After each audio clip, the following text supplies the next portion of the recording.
Some of you might be concerned about honoring wedding traditions. Hi, I'm Bailey Brooks. Let's talk about it. I'm your pro for all things weddings.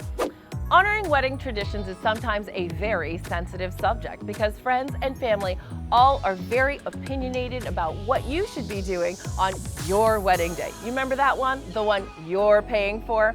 Well, how about you do this? Listen to everyone's opinions, and then between the two of you, make a decision on what traditions you would like to honor or create for your legacy and your family. For example, in the African American community, it is tradition to jump a broom. However, you may not want to jump over a piece of straw after you've shared your nuptials with your betrothed. But you will get that pressure from either your side of the family or his, or maybe both. At the end of the day, just be open to listening to everybody's suggestions for your big day, and then the two of you should really discuss what you'd like to do. And if you need some help, I know who you can call.